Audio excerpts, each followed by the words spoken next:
Today we will begin by dissecting a sheep's heart.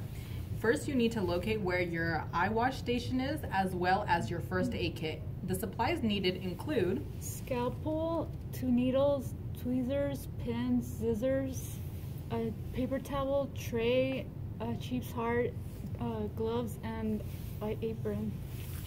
Now, we will first begin by massaging fluids out of the heart. Make sure you are doing this in a downward motion so that nothing squeezes out and into your eyes. Now we can identify the anatomy of the heart on the exterior side. The apex is towards the inferior side of the heart, which is the portion that is pointing to your chest, while the base is pointing away from your chest, and that is where the vesicles are located. The left and right auricle is on the flip side of the heart, and you can tell that that is the posterior side because they do not peer out over the top like they do on the anterior side.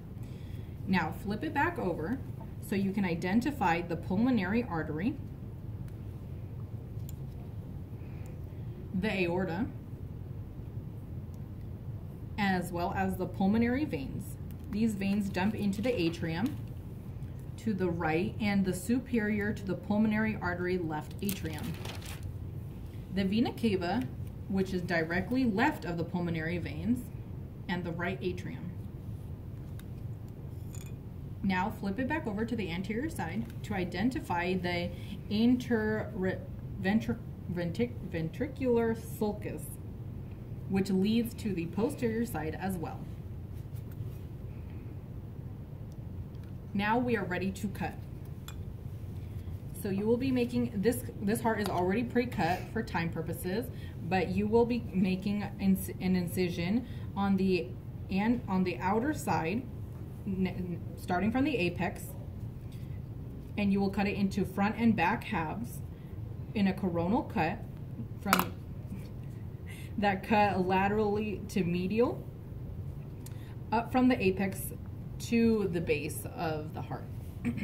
Once this is done, you will now be able to finish cutting the interior portion of the heart,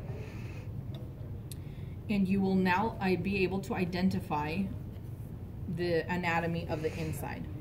The left ventricle has a thicker muscle, which is the myocardium, because it has to pump blood through the body, while the right ventricle only goes to the pulmonary circuit. Going back to the epicardium,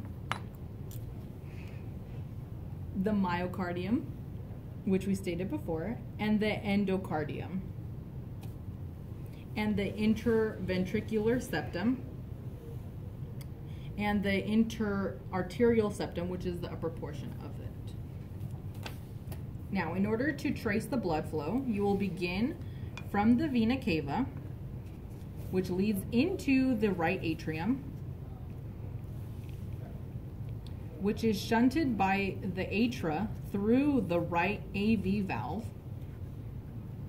into the right ventricle, which is ejected into the pulmonary atrium after the buildup of pressure. Now, oxygenated blood enters through the pulmonary veins